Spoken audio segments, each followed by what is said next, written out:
Hello, everybody. Chris Profi, Musically Obsessed. So, part two of my musical DNA.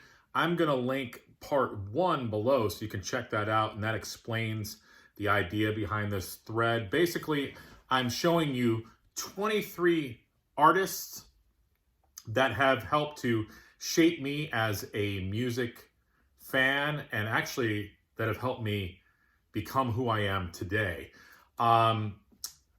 These are artists that I listened to between the ages of 13 and 23. This will be eventually a 6-part series. This is part two. I'm showing 2 albums from each artist. So let's get into it. The first artist that I'm going to show for this video is Patsy Cline. And the reason I'm showing Patsy Cline is, first of all, she's awesome.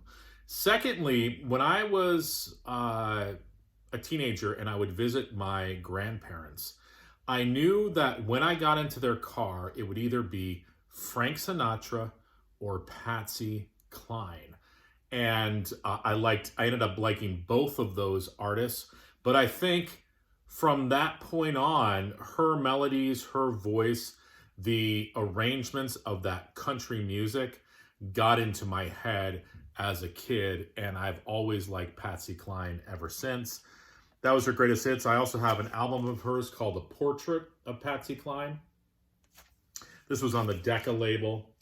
And, she does Faded Love on here. Blue Moon of Kentucky. This has some sort of,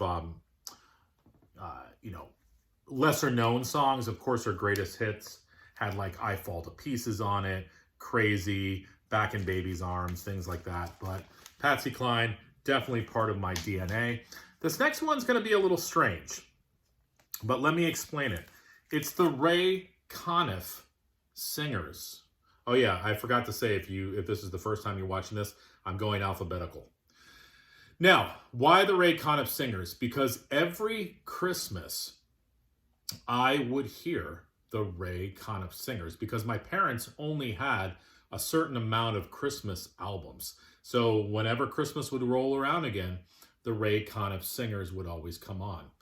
So much so that I still listen to Ray Conniff every Christmas. It brings back those memories. But I think the choral arrangements of the vocals, the harmonies of the vocals, the arrangement, at times cheesy, but that crept into my DNA. And I think it helped me to like artists like Rod McEwen and things like that, because this was already part of who I am, whether I knew it or not. And now I do know it. I realize that Ray Conniff is part of my musical DNA. Here's another one of his Christmas albums. I think he did non-Christmas stuff, but I don't have any of it, so I will be on the lookout for that. But yeah, Ray Conniff, definitely part of my family and my DNA. Next, this band has always been a favorite of mine. I remember listening to these albums in high school all the time. And I'm just going to show you. It's The Cure. This is my favorite album by The Cure, Disintegration. I've talked about this album before. Just an amazing album. Not only does it follow a mood throughout, a thematic theme, sonically, lyrically, but the sound of this album influenced so many bands that came after that. It's just amazing to think of. Maybe some of your favorite bands were influenced by The Cure, and you didn't even realize that. Another album by them I'm going to show is an album that you don't really see talked about that often, and that's The Head on the Door. Such an amazing record. I mean, this had In Between Days on it, 6 Different Ways, which I really like, Close to Me, which was the hit on here, A Night Like This is cool. So just some really killer tunes that you don't hear mentioned that often. And this album really isn't mentioned that often.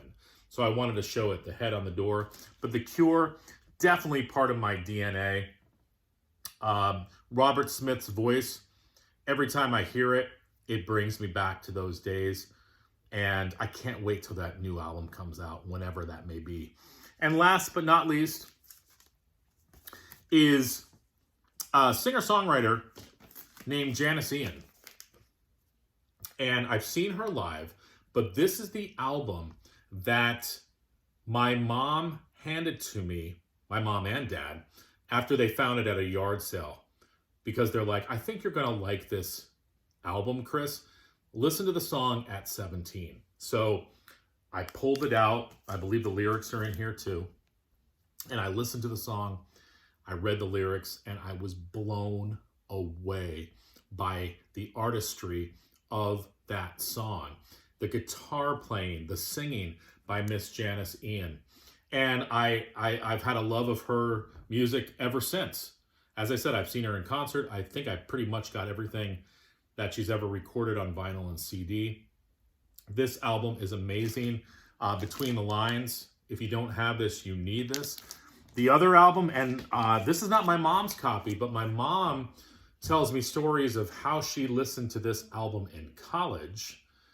And, you know, she's like, we love the song Society's Child. That was sort of Janis Ian's first hit, and it comes off of this record.